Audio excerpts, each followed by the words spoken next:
J'ai traversé le pays pour leurs 40 ans de mariage, mais ils m'ont chassé et rejeté mon cadeau.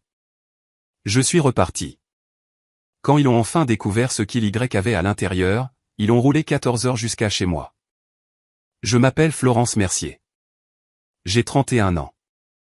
Pour le 40e anniversaire de mariage de mes parents, j'ai traversé tout le pays en avion avec un cadeau emballé dans du papier doré.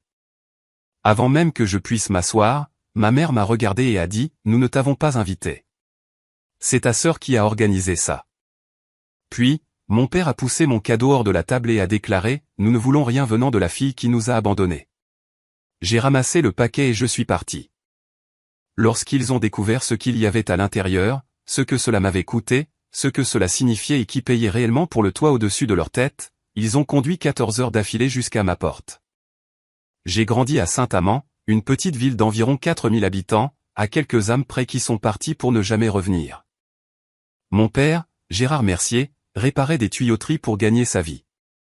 Ma mère, Juliette, travaillait à temps partiel à la supérette sur la départementale 31, et ma sœur aînée, Valérie, de 4 ans mon aînée, était le soleil autour duquel toute la maison orbitait. Je ne dis pas cela avec amertume. Je le dis parce que c'est vrai. Valérie était bruyante là où j'étais silencieuse.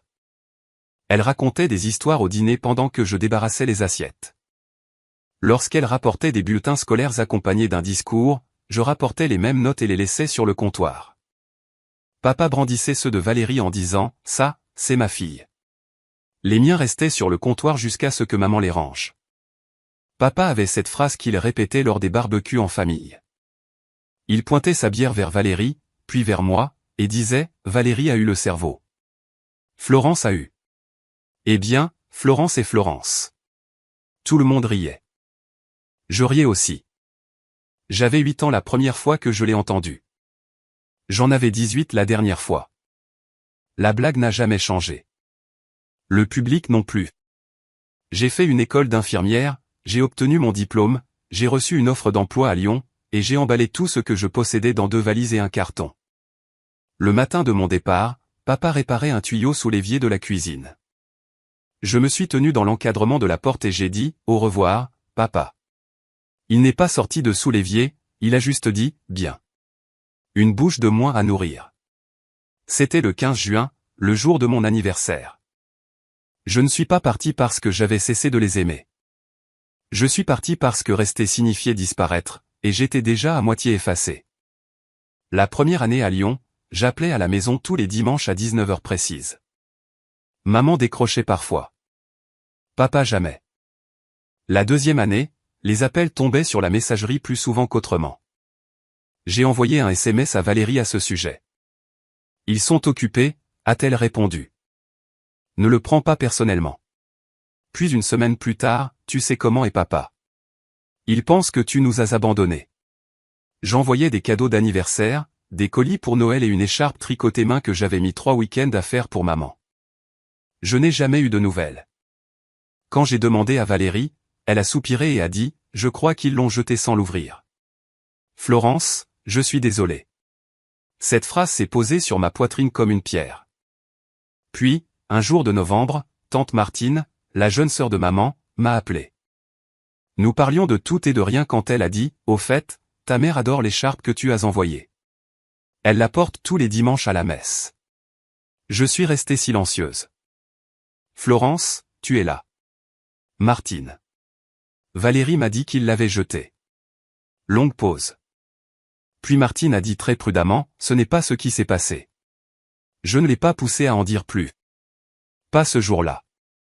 Mais quelque chose a changé en moi. Une fissure dans l'histoire qu'on m'avait racontée, juste assez large pour laisser passer la lumière. J'ai commencé à prêter plus d'attention aux choses que Valérie disait par rapport à la réalité. Et le fossé entre les deux ne cessait de s'élargir. Je n'avais encore aucune preuve, juste un sentiment. Le genre qu'on a quand quelqu'un réarrange les meubles de votre vie en vous disant que ça a toujours été comme ça. Florence, il ne pense juste pas beaucoup à toi, avait dit Valérie une fois. Je suis désolé. Elle disait beaucoup je suis désolé. Ça n'a jamais eu l'air sincère. L'appel est arrivé un mardi de mars, il y a 5 ans. J'avais 26 ans, je faisais une double garde aux soins intensifs quand mon téléphone a vibré avec le nom de tante Martine. Sa voix était tendue. Ma chérie, je dois te dire quelque chose. Tes parents ont 3 mois de retard sur le prêt immobilier. La banque a envoyé un dernier avis. Je me suis appuyé contre le mur du couloir. C'est grave à quel point? Assez grave pour qu'ils puissent perdre la maison d'ici l'été. Est-ce que Valérie le sait? Valérie leur a dit qu'elle s'en occupait. Pause. Mais je n'ai vu aucun paiement passer et ton père refuse d'en parler. Tu sais comment il est. Ce soir-là, je me suis assise dans mon appartement et j'ai fixé le mur pendant 1 heure. Puis j'ai appelé la banque. Le Crédit Régional de Saint-Amand. J'ai demandé à parler au responsable des prêts immobiliers. Ils m'ont transféré à un homme nommé Monsieur Lefebvre. Directeur d'agence. Voix calme. Patient. J'ai expliqué qui j'étais. J'ai demandé le statut du compte. Il a confirmé, 3 mois de retard. Procédure de saisie entamée. Puis il a dit quelque chose qui m'a glacé. En fait, quelqu'un d'autre a appelé la semaine dernière en prétendant être un membre de la famille, disant qu'ils allaient régler ça. Il a marqué une pause. Mais ils n'ont jamais donné suite avec un paiement. Je savais exactement qui c'était. Valérie avait appelé, fait la promesse, et n'avait jamais envoyé un centime. C'était la première fois que je réalisais que ma sœur n'était pas seulement négligente. Elle était calculatrice. J'ai dit à Monsieur Lefebvre que je voulais mettre en place des virements automatiques depuis mon compte, mensuellement, de manière anonyme. Ne dites à personne que les paiements viennent de moi, ai-je dit. Ni à mes parents, ni à ma sœur, personne. Il a accepté. Et j'ai appelé Martine et j'ai dit 5 mots, ne dis rien à personne. Surtout pas à Valérie. 2300 € par mois. Voilà à quoi ressemble l'amour invisible. Je gagnais correctement ma vie en tant qu'infirmière coordinatrice dans un hôpital à Lyon.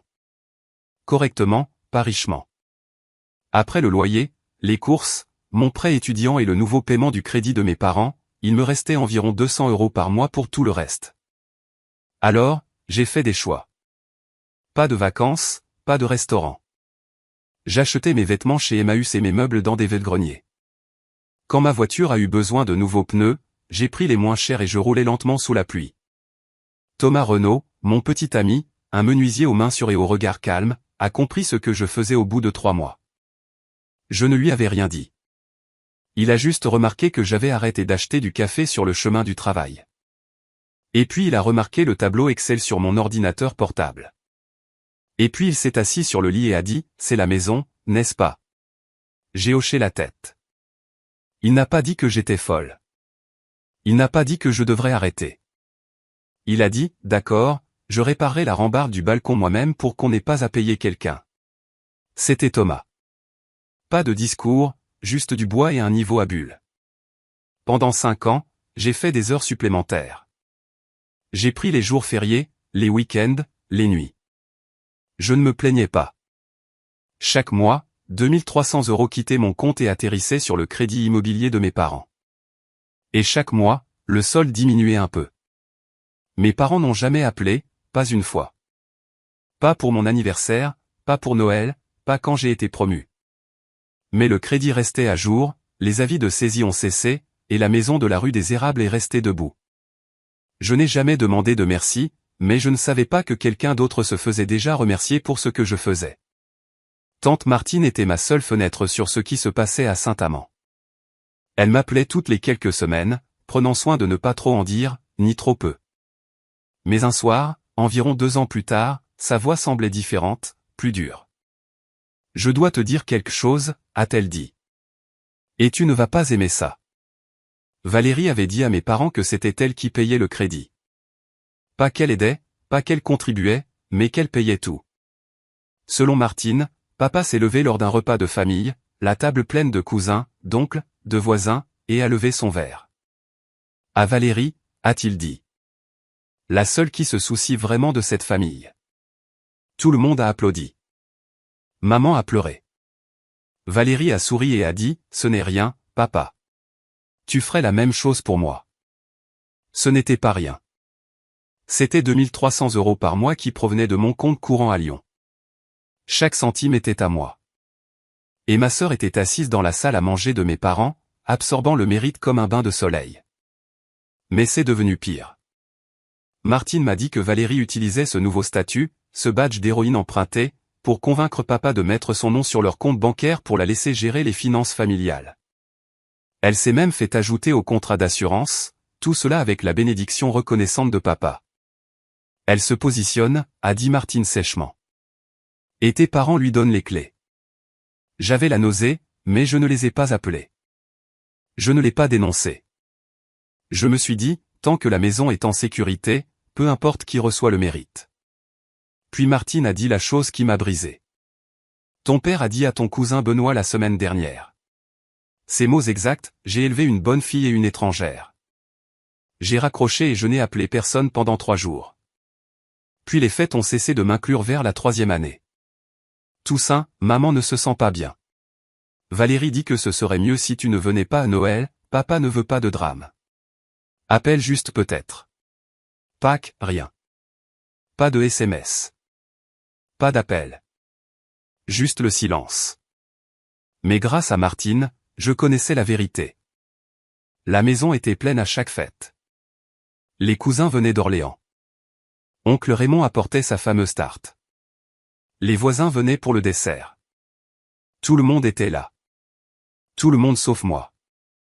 Valérie avait construit un mur autour de ma famille et s'était placée à la porte, et personne ne remettait ça en question parce que, pour autant qu'ils le sachent, c'était elle qui gardait un toit au-dessus de leur tête.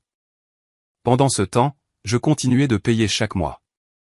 Le solde est passé de 140 000 à 80 000, puis 60, puis 40. Je regardais les chiffres tomber sur mon application bancaire comme une sorte de compte à rebours inversé, non pas vers un début, mais vers une fin. Thomas m'a demandé un soir pendant qu'on faisait la vaisselle, quand est-ce que ça finit, Florence? J'ai séché une assiette, je l'ai posée sur l'égouttoir. Quand la maison sera payée, ai-je dit, alors je saurai qu'ils sont en sécurité. C'est suffisant.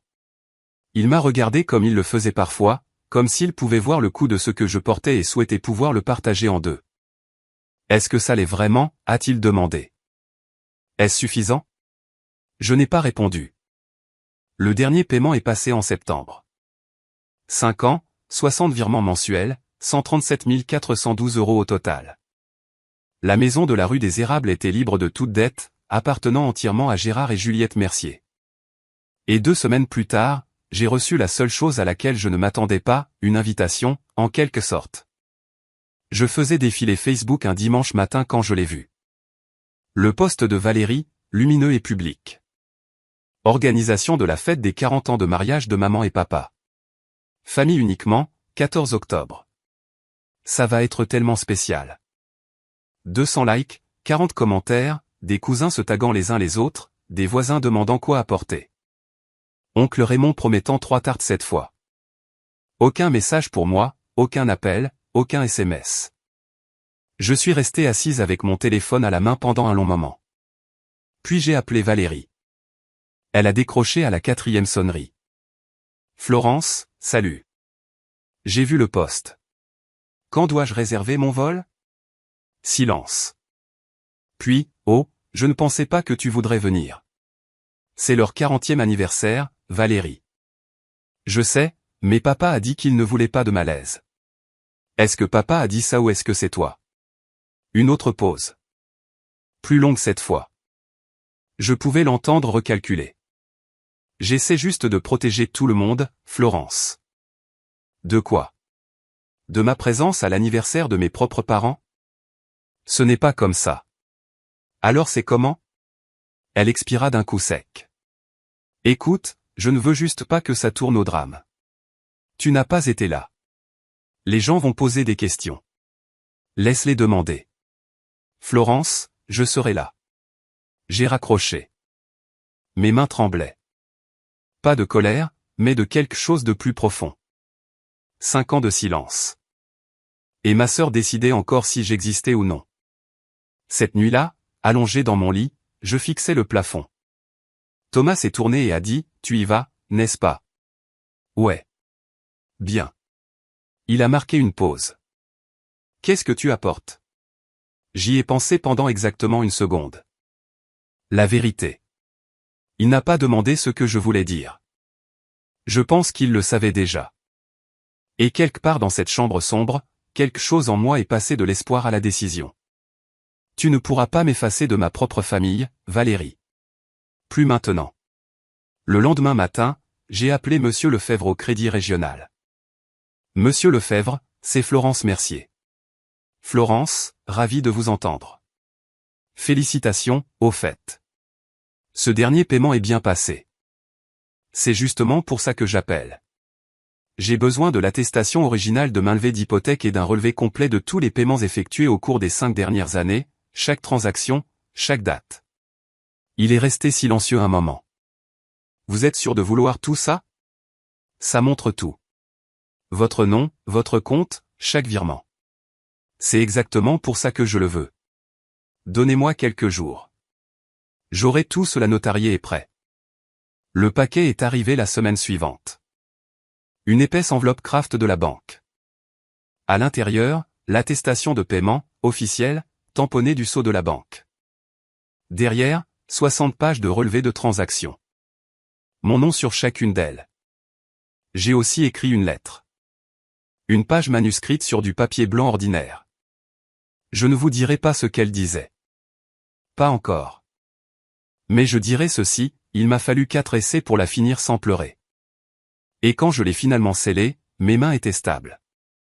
J'ai tout mis dans une boîte, une belle, solide, achetée au magasin de loisirs créatifs. Puis je l'ai emballée dans du papier doré. Pas parce que je suis sophistiqué, mais parce que c'était la couleur du mariage de mes parents. Il y a 40 ans, leur gâteau avait des rubans dorés. Maman en a gardé un dans sa boîte à bijoux pendant des décennies. Je pensais qu'elle s'en souviendrait. Le matin de mon vol, Thomas m'a conduite à l'aéroport. Sur le trottoir, il a tenu mon sac pendant que je restais là avec la boîte dorée coincée sous le bras. Quoi qu'il arrive, a-t-il dit, tu as déjà fait ce qu'il fallait. 5 ans à faire ce qu'il fallait. Je l'ai embrassé et je suis entré. Je ne savais pas alors que je serais de retour en moins de 24 heures sans la boîte. Le vol vers le nord a duré 1h30. J'ai passé tout ce temps avec la boîte dorée sur mes genoux, passant mon pouce sur le bord de l'emballage. J'ai loué une voiture à l'aéroport, une petite berline grise, et j'ai conduit vers l'est sur l'autoroute jusqu'à ce qu'elle se rétrécisse en route départementale et que le paysage se transforme en ces plaines vertes et plates typiques de la région. Je me souvenais des silos à grains, des églises blanches, de cette station-service sur la D31 qui affichait la fermeture définitive depuis que j'étais au collège. J'ai tourné dans la rue des Érables à 16h15, et elle était là, la maison. Le même crépi beige, le même grillage, la même allée fissurée. Mais aujourd'hui, il y avait des ballons attachés à la boîte aux lettres. Une banderole faite maison était accrochée au porche, joyeux 40e, Gérard et Juliette. Des voitures bordaient les deux côtés de la rue. J'en ai compté au moins 20. Je me suis garé au bout du pâté de maison, j'ai coupé le moteur, je suis resté assise. À travers les fenêtres de devant, je pouvais voir des gens bouger. Je pouvais entendre de la musique, de la variété française monter juste assez fort pour filtrer à travers les murs. Des rires, des voix superposées comme elles le font quand une pièce est pleine. 60 personnes à l'intérieur et pas une seule ne m'attendait. J'ai regardé la boîte dorée sur le siège passager. Le coin de l'emballage s'était froissé pendant le vol. Je l'ai lissé du bout du doigt. Et s'il ne voulait toujours pas de moi? Et si j'entrais là-dedans et que rien ne changeait? Je suis resté assise 10 minutes, regardant la lumière changer à travers les arbres. Puis j'ai pris la boîte, ouvert la portière et posé le pied sur le trottoir. La porte d'entrée était à 30 mètres. Elle aurait tout aussi bien pu être à 3000 km. Puis j'ai ouvert la porte moustiquaire et je suis entré. Le salon avait été réaménagé. Des tables poussées ensemble en forme de L, couvertes de nappes blanches. Des chaises pliantes empruntées à la salle des fêtes bordaient chaque mur. Des compositions florales trônaient sur chaque surface plane. La touche de Valérie, sans aucun doute. Un diaporama joué sur un ordinateur portable dans un coin. Des photos de maman et papa à travers les années. Je n'étais pas sur beaucoup d'entre elles. Quelques têtes se sont tournées, puis quelques autres. Madame Petit, notre vieille voisine, a été la première à parler. Florence. Oh mon Dieu. On ne t'a pas vu depuis des années. Elle l'a dit assez fort pour que la moitié de la salle entende. Les conversations se sont atténuées. Les fourchettes se sont figées. Les yeux sont passés de moi à la boîte dorée dans mes mains, puis sont revenus à moi. J'ai scanné la pièce. Oncle Raymond près du buffet. Cousin Benoît près de la fenêtre. Une douzaine de visages que je reconnaissais à moitié et une douzaine que je ne connaissais pas. Puis je l'ai trouvée. Tante Martine. Elle se tenait près de la porte de la cuisine avec un verre de jus de fruits. Et au moment où elle m'a vu, sa main s'est figée à mi-chemin de sa bouche. Mais ses yeux sont tombés sur la boîte, puis se sont écarquillés. Elle savait. Elle savait exactement ce que je portais. Nous nous sommes regardés à travers la pièce. 5 années de secrets échangés en un seul regard. Je pouvais voir la question sur son visage, tu es sûr? J'ai fait un petit signe de tête. Martine a posé son verre et a pincé les lèvres. Puis elle a hoché la tête en retour. Juste une fois, fermement. Derrière moi, la porte moustiquaire a grincé en se refermant. Devant moi, le murmure de la pièce s'est reconstruit. Plus calme maintenant, mais avec une nouvelle fréquence, le bourdonnement bas de l'inattendu. Les gens regardaient et je n'avais même pas encore dit un mot. Valérie était au milieu d'une phrase quand elle m'a vu. Elle se tenait en bout de table avec une coupe de champagne, prononçant ce qui ressemblait à la fin d'un toast. Point et je suis tellement reconnaissante de pouvoir vous rendre l'appareil, surtout avec la maison. Tout ce que j'ai fait, je l'ai fait par amour. Applaudissements. Quelques verres levés. Et papa a hoché la tête depuis sa chaise comme un roi recevant un tribut. Puis les yeux de Valérie ont dérivé au-delà de la foule et se sont posés sur moi. Le changement fut instantané, pas dramatique. Elle était trop exercée pour ça, juste un scintillement, un resserrement autour de la bouche. Puis le sourire est revenu, plus large, plus chaleureux, comme si elle l'avait répété devant un miroir. Elle a posé son verre et a marché vers moi. Chaque pas mesuré. Quand elle fut proche, elle se pencha. Pas une étreinte, juste assez près pour chuchoter, « Qu'est-ce que tu fais là? Je t'avais dit que papa ne voulait pas de toi ici. Je suis venu donner leur cadeau à maman et papa, ai-je dit. » Ma voix était égale. Mes mains ne l'étaient pas. Valérie a jeté un coup d'œil à la boîte dorée. « C'est quoi ça? Un truc de dernière minute acheté à la boutique de l'aéroport? » Je n'ai pas répondu. Elle s'est approchée. « Tu devrais partir avant que papa te voie. » Mais c'était trop tard. À travers la pièce, papa s'était tourné sur sa chaise et maman, assise à côté de lui, me fixait déjà. À ce moment-là, je me suis souvenu de quelque chose que monsieur Lefebvre avait dit en me remettant les documents. « Mademoiselle Mercier, c'est l'une des choses les plus désintéressées que j'ai vues en 20 ans dans cette banque. Vos parents ont de la chance. » De la chance? Debout dans ce salon, regardant ma sœur me barrer la route et la mâchoire de mon père se serrer à ma vue, chance semblait être un mot d'une autre langue. Mais j'ai continué à avancer. Maman m'a vu avant que papa ne dise quoi que ce soit. Elle était assise à sa gauche sur une chaise pliante rembourrée. Ses mains reposaient sur une serviette en papier qu'elle avait pliée en un petit carré. Quand nos yeux se sont rencontrés, quelque chose a bougé sur son visage. Surprise, peut-être soulagement, peut-être culpabilité. Je ne pouvais pas dire. C'était là pendant une demi-seconde, puis parti. La pièce devenait plus silencieuse. Les gens regardaient maintenant. De la façon dont les gens regardent quand ils sentent quelque chose arriver mais ne savent pas quoi. Florence. La voix de maman était petite. Nous ne t'avons pas invité. C'est ta sœur qui a organisé ça. 60 personnes l'ont entendu. Je le sais parce que je pouvais sentir chaque paire d'yeux se poser sur moi en même temps. Le silence n'était pas vide. Il était épais. Il appuyait sur ma peau. Je sais, ai-je dit.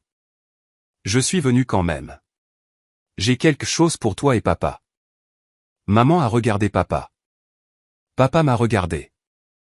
Je ne sais pas ce que je m'attendais à voir sur son visage. De la surprise, peut-être? De la curiosité? Quelque chose d'humain? Ce que j'ai eu, c'était de la pierre.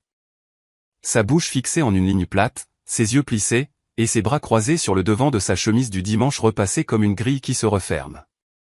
Il n'avait encore rien dit, mais son corps disait tout. Derrière moi, Je pouvais sentir Valérie se rapprocher. À côté de moi, le bourdonnement calme de 60 personnes décidant de détourner le regard ou de se pencher en avant. Tante Martine n'avait pas bougé de sa place près de la cuisine, mais je pouvais sentir qu'elle me regardait comme un phare regarde un bateau en mauvaise mer. J'ai fait un autre pas vers la table, vers mes parents. La boîte dorée semblait plus lourde qu'elle ne l'avait été dans la voiture. Je ne suis pas venu pour causer des problèmes, ai-je dit. Je suis venu parce que c'est votre 40e anniversaire et que je suis votre fille. Les yeux de papa sont tombés sur la boîte et sa mâchoire s'est serrée. J'ai posé la boîte sur la table, juste entre la composition florale et le gâteau d'anniversaire avec ses lettres en glaçage doré. L'emballage a attrapé la lumière du plafond et a brillé juste une seconde comme quelque chose de précieux. Papa l'a fixé. Sa mâchoire travaillait de gauche à droite, comme elle le faisait toujours quand il montait en pression. Puis il a tendu la main et l'a poussée. Pas doucement, pas un coup de coude. Une poussée franche de la paume qui a envoyé la boîte glisser sur la nappe et tomber du bord. Elle a heurté le sol avec un bruit sourd. Un coin du papier doré s'est déchiré. La salle a halté. Pas bruyamment, plus comme 60 personnes inspirant en même temps. Nous ne voulons pas de tes babioles bon marché. La voix de papa était forte. Assez forte pour le dernier rang, pour les cousins près de la fenêtre, pour les voisins près de la porte. Il voulait que tout le monde entende. Tu te pointes quand ça te chante, tu disparais pendant des années et tu penses qu'une boîte arrange tout? N'est pas bougé. Il a pointé Valérie du doigt. Ta sœur a été là. Valérie a payé pour cette maison. Elle a organisé cette fête. Elle était présente. Où étais-tu? Valérie se tenait derrière lui, bras croisés, menton levé. Elle ne parlait pas. Elle n'avait pas à le faire. Son visage disait tout. Ce regard prudent et exercé de quelqu'un qui avait déjà gagné et qui regardait juste l'autre quand le réalisait. Quelques invités ont bougé sur leur siège. Madame Petit regardait ses genoux. Oncle Raymond a posé sa fourchette. Cousin Benoît a fait un pas en arrière comme si l'air près de la table avait tourné. J'ai regardé mon père.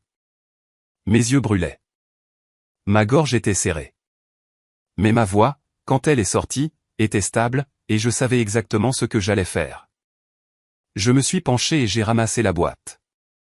Le coin déchiré du papier doré pendait. Je l'ai remis en place avec mon pouce, soigneusement. Comme on ajusterait le pansement d'un enfant. J'ai pris mon temps. Toute la salle regardait. Puis je me suis redressé. J'ai regardé mon père. J'ai regardé ma mère. J'ai regardé Valérie. Je ne suis pas venu ici pour mendier, ai-je dit. Je suis venu vous donner quelque chose pour lequel j'ai travaillé pendant 5 ans, mais je ne resterai pas ici à me faire humilier pour vous avoir aimé. Personne n'a bougé. Je me suis retourné, j'ai marché devant les chaises pliantes, devant le diaporama qui faisait toujours défiler de vieilles photos, devant oncle Raymond les mains sur les genoux et madame Petit pressant une serviette sur sa bouche. 60 personnes, et pas une seule n'a dit un mot. Pas une seule ne s'est levée. Le seul bruit était mes chaussures sur le parquet et la chanson de variété qui jouait toujours depuis l'enceinte dans le coin comme si elle n'avait pas reçu le mémo. Tante Martine se tenait près de la porte d'entrée. Quand je l'ai atteinte, elle m'a attrapé le bras. Pas fort, juste assez pour m'arrêter. Elle a regardé la boîte, puis moi. Ses yeux étaient pleins et féroces. Laisse-la moi, a-t-elle chuchoté. Fais-moi confiance. J'ai hésité. Tout en moi voulait la ramener chez moi, la fourrer dans un placard et ne plus jamais penser à Saint-Amand. Mais la main de Martine était ferme, et ses yeux disaient ce que sa bouche ne disait pas, je me suis tu assez longtemps. J'ai placé la boîte dorée dans ses mains. Puis j'ai franchi la porte d'entrée, descendu les marches du porche et suis sorti dans l'air d'octobre. Je ne me suis pas retourné, mais je l'ai entendu, ma mère disant mon nom. Juste une fois, très doucement, et puis plus rien. En m'éloignant de cette rue, je n'arrêtais pas de me demander, pourquoi ai-je continué d'espérer? 5 ans que je payais leur crédit, et qu'est-ce que j'ai eu? Une boîte jetée d'une table et une porte fermée derrière moi. Avez-vous déjà tout donné à quelqu'un qui ne l'a même pas remarqué? Qui a regardé au-delà de votre sacrifice et a remercié quelqu'un d'autre pour cela? Qu'auriez-vous fait? Auriez-vous laissé la boîte ou l'auriez-vous emportée? Dites-le moi dans les commentaires. Je veux vraiment savoir. J'étais déjà sur l'autoroute quand ça a commencé. Je ne l'ai pas vu se produire, mais Martine m'a raconté chaque détail plus tard, et ce n'est pas une femme qui exagère. Si quoi que ce soit, elle minimise. Donc, quand elle m'a raconté ce qui s'est passé dans ce salon après mon départ, j'ai cru chaque mot. Voici ce qu'il s'est passé. La fête a essayé de reprendre. Valérie a tapé dans ses mains et a dit, « Bon, tout le monde, ne laissons pas ça gâcher la soirée de maman et papa. Qui veut du gâteau ?» Quelques personnes ont murmuré. Quelqu'un a pris une fourchette. La musique continuait de jouer, mais Martine n'a pas bougé. Elle se tenait près de la porte, tenant ma boîte dorée, regardant la pièce essayer de se recoller. Elle m'a dit plus tard qu'elle avait l'impression de tenir une grenade dégoupillée. 5 ans de mensonges de quelqu'un d'autre assis là, dans ses mains. Elle a marché jusqu'au centre de la pièce. Avant que quiconque ne touche à ce gâteau, a-t-elle dit haut et fort, il y a quelque chose que vous devez tous voir. La tête de Gérard s'est relevée brusquement. Martine, ne t'en mêle pas, non.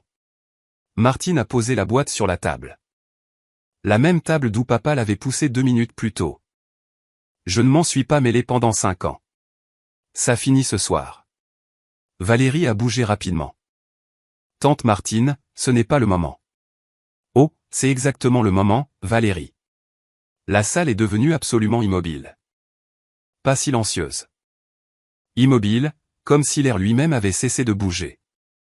Martine a ouvert la boîte. À l'intérieur, l'enveloppe Kraft de la banque, la lettre scellée dans son enveloppe blanche, tout ce que Florence avait transporté sur des centaines de kilomètres pour donner à ses parents. Martine a sorti l'enveloppe en premier, l'a tenue en l'air pour que tout le monde puisse voir l'adresse de retour de la banque. Puis elle l'a ouverte. Martine a déplié l'attestation et l'a tenue à bout de bras. Ses lunettes de lecture étaient déjà sur son nez. Elle les avait mises en marchant vers la table comme si elle planifiait ça depuis des années. Peut-être que c'était le cas.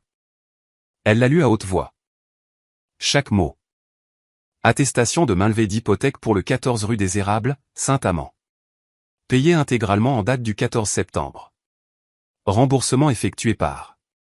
Elle a marqué une pause, a regardé Gérard, puis la salle. Florence Rose Mercier. Total payé, 137 412 €. Silence. Pas le silence gêné d'avant. C'était autre chose. C'était 60 personnes comprenant tout en même temps que le sol sous leurs pieds avait bougé.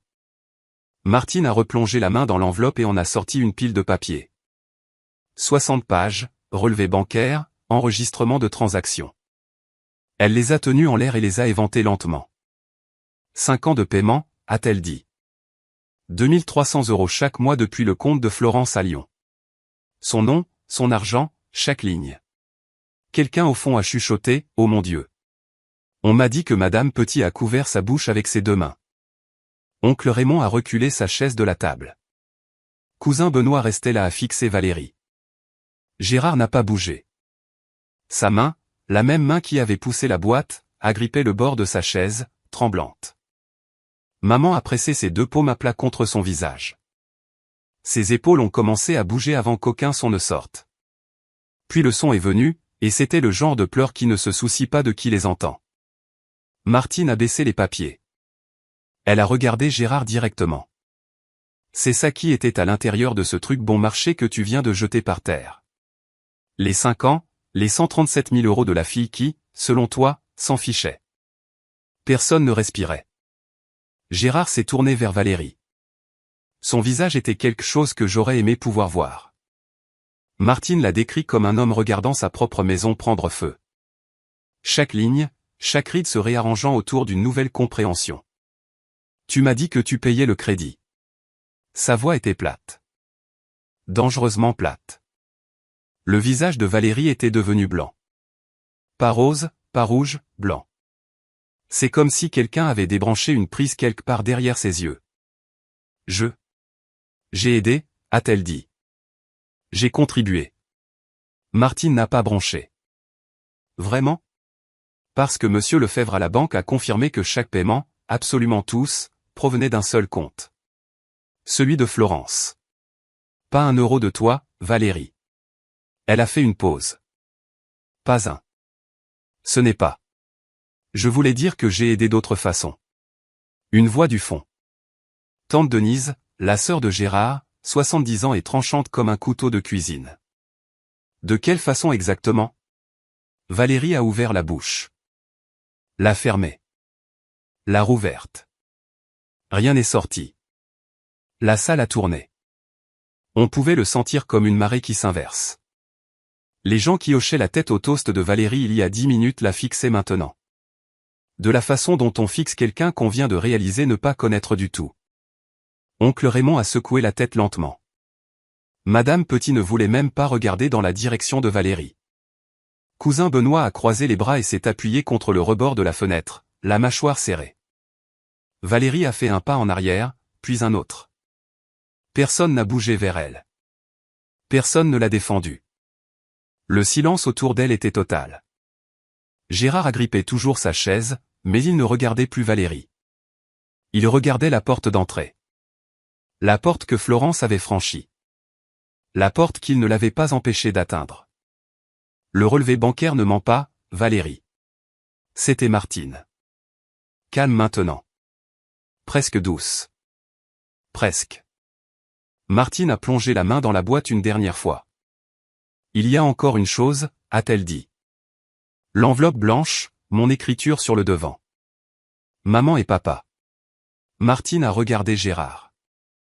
Tu veux lire ça toi-même ou tu veux que je le fasse? Gérard n'a pas répondu. Ses mains tremblaient trop pour tenir du papier. Maman pleurait toujours, le genre calme maintenant. Le genre qui vient après que le genre bruyant manque d'air. Martine a ouvert la lettre. Elle l'a lu lentement. Pas tout. Elle m'a dit plus tard qu'elle ne pouvait pas tout lire sans que sa voix ne se brise. Alors elle leur a donné les parties qui comptaient le plus. Maman et papa, je sais que vous pensez que je suis parti parce que je m'en fichais. Mais je suis parti pour pouvoir prendre soin de vous depuis un endroit où j'étais assez forte pour le faire. Cette maison est la vôtre. Elle l'a toujours été. J'ai juste fait en sorte que personne ne puisse vous l'enlever. Martine a marqué une pause, s'est stabilisée. Je vous aime. Je vous ai toujours aimé, même quand vous ne me voyez pas. Elle a plié la lettre et l'a posée sur la table devant Gérard. La salle était dévastée. Il n'y a pas d'autre mot. Les femmes plus âgées s'essuyaient les yeux avec des serviettes. Oncle Raymond avait la tête baissée. Deux des voisins se sont dirigés tranquillement vers la porte, non par manque de respect, mais parce qu'ils savaient que ce n'était plus leur moment. Maman a tendu la main à travers la table et a pressé ses doigts contre la lettre comme si elle touchait le visage de Florence. Gérard restait assis là, les coudes sur les genoux et la tête dans les mains. 64 ans. Et l'homme avait l'air d'avoir vieilli de 10 ans en 5 minutes. Valérie était partie. À un moment donné pendant la lecture de la lettre, elle avait pris son sac à main et s'était glissée par la porte arrière sans un mot. Personne n'a remarqué. Gérard a sorti son téléphone avant même que Martine n'ait fini de poser la lettre. Il a composé mon numéro. Je m'insérais sur l'autoroute vers l'ouest, la lumière dorée du soir coupant à travers le pare-brise, et j'ai vu son nom clignoter sur l'écran. Je l'ai fixé jusqu'à ce qu'il passe sur messagerie. Il a rappelé. Messagerie. Maman lui a pris le téléphone, m'a appelé elle-même. J'ai vu son nom apparaître. Juliette Mercier. Je n'avais pas vu ça sur mon écran depuis 3 ans. Messagerie. De retour dans le salon, Martine m'a raconté cette partie. Gérard a posé le téléphone sur la table et l'a juste fixé comme s'il attendait qu'il sonne de lui-même, comme si la technologie pouvait réparer ce qu'il avait brisé de ses propres mains. Martine a dit, elle est probablement en route pour l'aéroport. Elle a traversé le pays pour toi, Gérard, et tu ne l'as même pas laissé s'asseoir. Il n'a pas répondu. Les invités ont commencé à partir. Un par un, puis par groupe, ils ont rassemblé leurs manteaux et murmuré des choses comme belle soirée auxquelles personne ne croyait. Le gâteau restait intouché. La banderole se balançait toujours sur le porche. Joyeux 40e. Le vieux monsieur Humbert, le voisin qui vivait en face depuis avant ma naissance, s'est arrêté à la porte en sortant. Il a mis sa main sur l'épaule de Gérard. Tu sais, Gérard, a-t-il dit. J'ai toujours pensé que Florence était la silencieuse. Il s'avère que le silence ne veut pas dire l'absence. Gérard n'a pas levé les yeux. Après le départ de tout le monde, il n'y avait plus que Gérard et Juliette à la table. Assiette en carton, nourriture froide, une banderole oscillant dans le courant d'air de la porte moustiquaire, et une lettre d'une fille à qui ils n'avaient pas parlé depuis des années, ouverte sur la table entre eux. Martine m'a dit qu'ils sont restés assis à cette table pendant 3 heures. Juliette n'a pas déplacé la lettre. Elle a gardé sa main dessus comme une encre. Gérard a lu les relevés bancaires, les 60 pages, une par une, passant son doigt sur les colonnes de chiffres. Chaque mois, chaque montant. Mon nom répété 60 fois comme un battement de cœur qu'il avait été trop sourd pour entendre. Vers 23 heures, Martine est rentrée chez elle. Elle avait proposé de rester, mais Gérard l'a renvoyée d'un geste sans lever les yeux. « Vas-y, Martine. On a besoin de rester avec ça. » À minuit, Gérard a finalement parlé. Je l'ai poussé de la table, Juju. Juliette l'a regardé. J'ai poussé le cœur de ma propre fille hors de la table.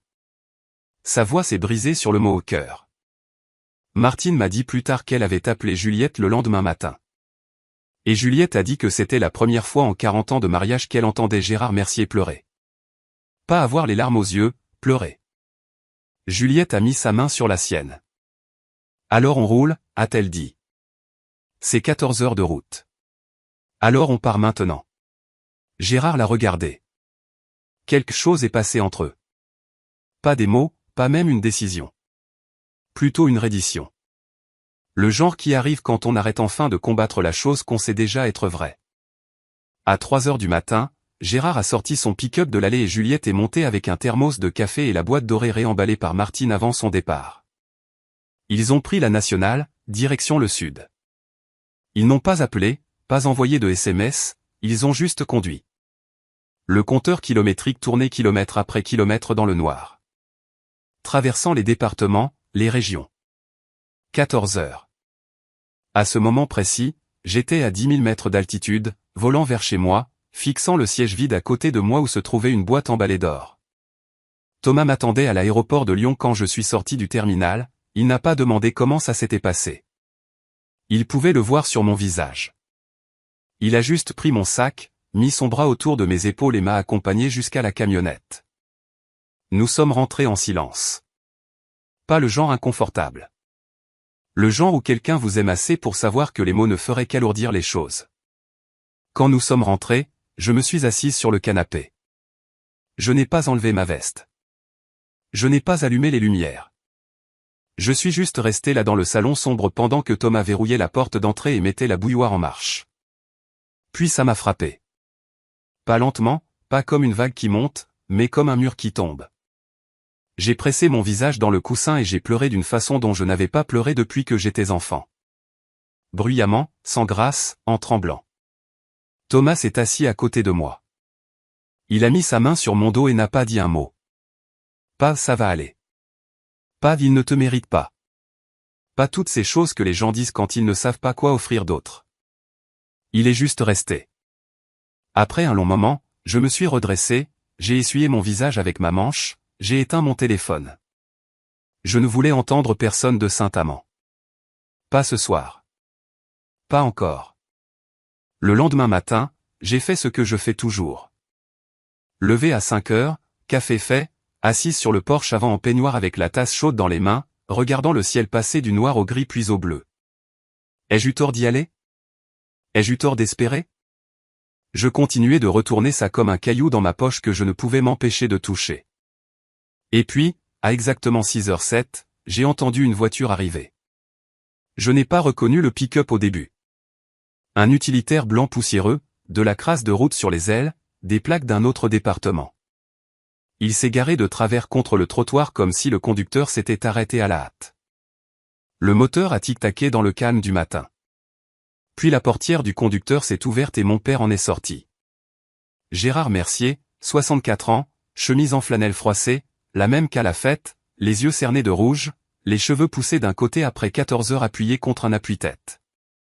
Il avait l'air d'avoir vieilli de 5 ans en une nuit. Maman a contourné le côté passager. Elle tenait la boîte dorée, réemballée, le coin déchiré réparé avec du ruban adhésif frais. Elle la serrait contre sa poitrine comme si elle risquait de s'envoler. Il se tenait au bout de mon allée. 6 mètres de béton entre nous. Papa n'a pas bougé. Il est juste resté là, les mains le long du corps, la bouche travaillant comme s'il mâchait quelque chose qui ne voulait pas descendre. 14 heures de route et il ne savait toujours pas quoi dire en premier.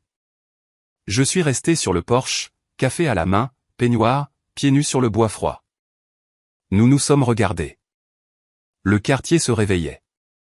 Un chien aboyait quelque part. Un arroseur s'est mis en marche 2 portes plus loin. Le monde ordinaire continuait de bouger autour de nous pendant que nous restions immobiles. Puis mon père a parlé. Sa voix était dépouillée de tout.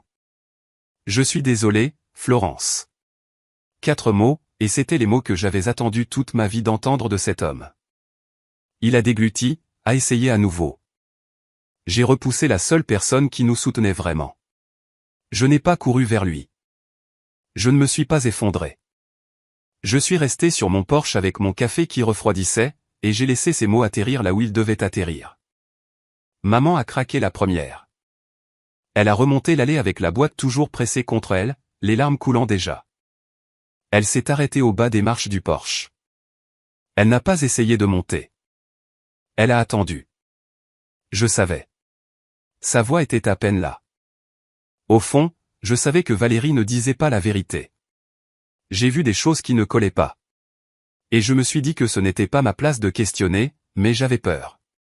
Peur de ton père. Peur de perdre Valérie. Peur de tout. Elle a levé les yeux vers moi.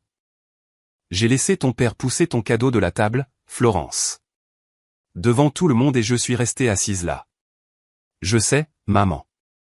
Je ne me le pardonnerai jamais. Je l'ai regardé longuement. La boîte dans ses bras, le scotch sur le coin, les cernes sombres sous ses yeux. Puis je me suis écarté et j'ai tenu la porte ouverte. Entrez, ai-je dit, tous les deux. Ce n'était pas chaleureux. Je veux être honnête à ce sujet. Je ne suis tombé dans les bras de personne. J'ai fait du thé. J'ai sorti des tasses. J'ai bougé dans ma propre cuisine avec l'efficacité constante d'une femme qui a passé 5 ans à prendre soin des gens sans être remerciée. Et puis j'ai laissé ce rythme me porter parce que c'était la seule chose qui empêchait mes mains de trembler. Thomas est sorti de la chambre, a dit un bonjour discret, a serré la main de Gérard, et a disparu dans le garage. Il savait que ce n'était pas sa conversation. Nous nous sommes assis à ma table de cuisine, la table à 4 € achetée dans un vide-grenier sur laquelle j'avais mangé un millier de dîners silencieux, et j'ai dit la chose que je portais depuis encore plus longtemps que le crédit immobilier. Je vous aime, mais je ne retournerai pas à être invisible. Maman a hoché la tête, rapidement et de manière brisée, et papa a juste regardé ses mains. Je suis contente que vous soyez venu, ai-je dit. Mais venir une fois n'efface pas 5 ans de silence. Papa a hoché la tête. Il n'a pas argumenté, n'a pas expliqué, ne m'a pas dit que j'étais injuste. Cela, plus que les excuses, m'a dit que quelque chose avait réellement changé. Au cours de l'heure suivante, ils m'ont raconté ce qui s'était passé après que j'ai quitté la fête. Les nouvelles ont voyagé comme elles le font toujours dans une petite ville, vite et sans pitié. Le dimanche matin, la moitié de Saint-Amand savait que Valérie Mercier avait menti sur le fait de payer le crédit de ses parents. Le lundi, l'autre moitié le savait. Le groupe de prière de l'église, la supérette, le café sur la place où papa allait tous les matins. Les gens n'ont pas confronté Valérie directement. Ils n'ont pas eu à le faire. Ils ont juste arrêté d'appeler, arrêté de faire signe, arrêté de lui garder une place. Dans une ville de 4000 habitants, le silence est son propre verdict. Gérard m'a dit qu'il avait retiré le nom de Valérie de tous les comptes joints. Il est allé à la banque ce mardi-là, s'est assis en face de Monsieur Lefebvre, qui a géré ça sans un seul « je vous l'avais bien dit », et a signé les papiers lui-même. Elle avait accès à des choses auxquelles elle n'aurait pas dû, a dit papa doucement. C'est ma faute. Ils ont aussi engagé un notaire local pour auditer tout ce que Valérie avait touché. C'était par précaution, a dit papa, mais l'expression sur son visage me disait qu'il avait peur de ce qu'ils allaient trouver. Valérie, de son côté, a envoyé un SMS groupé à toute la famille 3 jours après la fête. Un long message tortueux sur la façon dont Martine avait manipulé la situation et monté tout le monde contre elle. Elle se qualifiait de vraie victime. Personne n'a répondu. Martine m'a envoyé une capture d'écran et une seule ligne, toute la ville parle, pas de l'argent, mais du genre de personne que tu es. Je l'ai lu 2 fois. Puis j'ai posé mon téléphone et je suis retourné travailler. Avant qu'ils ne partent, je les ai fait asseoir une dernière fois. Le thé était froid à ce moment-là. Le soleil du matin avait traversé le sol de la cuisine et atteint le mur opposé. Nous parlions depuis 3 heures, et la plupart du temps, c'était eux qui parlaient. J'avais écouté. Maintenant, c'était mon tour. Si on doit reconstruire ça, ai-je dit, j'ai besoin de quelque chose. Papa s'est redressé sur sa chaise. Maman a croisé les mains. J'ai besoin que vous m'appeliez, pas seulement quand quelque chose ne va pas. Régulièrement. J'ai besoin d'avoir de vos nouvelles parce que vous le voulez, pas par culpabilité. Papa a hoché la tête. J'ai besoin que vous arrêtiez de laisser une seule personne décider qui est dans cette famille et qui ne l'est pas. Ça vaut pour Valérie et ça vaut pour n'importe qui d'autre. Un autre hochement de tête. Et j'ai besoin que vous ne laissiez plus jamais personne parler à ma place. Si vous voulez savoir comment je me sens, demandez-moi. Pas à ma sœur, pas à un voisin, à moi. La cuisine était silencieuse. Le réfrigérateur ronronnait. Quelque part dehors, la scie de Thomas a démarré dans le garage. Un bourdonnement lointain à travers le mur. Papa s'est raclé la gorge. Est-ce que je peux? Il s'est arrêté. A recommencé. Est-ce que je peux te serrer dans mes bras? Je l'ai regardé longuement. Cet homme qui m'avait appelé une bouche de moins à nourrir, qui avait poussé mon cadeau d'une table devant 60 personnes, qui avait conduit 14 heures à travers la nuit avec les yeux rouges et une voix brisée pour se tenir dans mon allée et dire 3 mots. Je me suis levé, j'ai contourné la table et je l'ai laissé me tenir. Ce n'était pas encore le pardon. Je veux être clair là-dessus.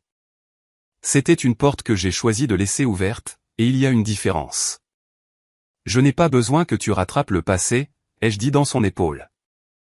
J'ai besoin que tu sois présent pour l'avenir. Il m'a serré plus fort. C'était il y a 3 mois. Papa appelle tous les dimanches maintenant, à 19 heures précises. Parfois on parle 1 heure. Parfois c'est 10 minutes sur la météo et ce que Thomas construit dans le garage, mais il appelle chaque semaine. Il n'en a pas manqué un. Maman envoie des cartes manuscrites. Ce ne sont pas de longues lettres, juste de petits mots sur le papier à lettres florales qu'elle utilise depuis que je suis gamine. Je pense à toi. J'ai vu un rouge-gorge aujourd'hui et je me suis souvenu que tu les aimais. De petites choses, des choses vraies. Ils ont pris l'avion pour venir nous voir à Noël. La première fois que l'un ou l'autre prenait l'avion en 20 ans. Papa a agrippé la coudoir tout le vol. Maman a apporté des biscuits faits maison emballés dans 3 couches de papier bulle. Nous avons dîné à ma table de vide-grenier à 4 € et personne n'a mentionné la chaise vide où Valérie aurait pu s'asseoir. Valérie? Les gens demandent de ses nouvelles. Je ne l'ai pas coupée de ma vie. Ce n'est pas le but. J'ai juste arrêté de courir après elle. Si elle veut être dans ma vie, elle sait où me trouver. Mais elle ne peut plus réécrire l'histoire. Je suis retourné travailler à l'hôpital le lundi après que tout cela soit arrivé. J'ai pointé, vérifié les constantes, changé les perfusions. Le monde ne s'arrête pas parce que votre famille vous voit enfin. Il continue juste et vous avancez avec lui. Thomas m'a demandé un soir pendant qu'on faisait la vaisselle. Même endroit, même question, poids différent derrière. Alors, est-ce que ça valait le coup? Tout ça? C'est 5 ans.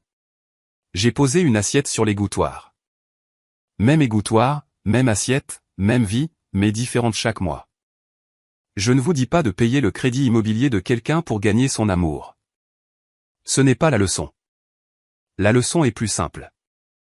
Ne laissez personne vous convaincre que votre gentillesse vous rend faible. Et ne laissez jamais personne d'autre raconter votre histoire. Je n'ai pas reconquis mes parents avec de l'argent. Je les ai reconquis en refusant de disparaître. Quand je raconte cette histoire, je me demande encore, aurais-je dû dire la vérité plus tôt? Si j'avais appelé mes parents il y a 5 ans et dit, c'est moi. C'est moi qui paie votre crédit. Peut-être que rien de tout cela ne serait arrivé. Peut-être que papa m'aurait cru. Ou peut-être que Valérie aurait trouvé un moyen de tordre ça aussi. Qu'en pensez-vous? Aurais-je dû le dire à mes parents dès le début? Ou est-ce que garder le silence était la bonne décision? J'ai fait des allers-retours là-dessus 100 fois, et je n'ai toujours pas de réponse claire. Dites-le moi dans les commentaires. J'aimerais honnêtement savoir ce que vous auriez fait différemment. C'est mon histoire. Que vous ayez été la Florence de votre famille ou que vous connaissiez quelqu'un qui l'a été, j'espère que cela vous rappelle qu'être silencieux ne signifie pas être faible. Parfois, les gens qui font le moins de bruit portent le plus de poids.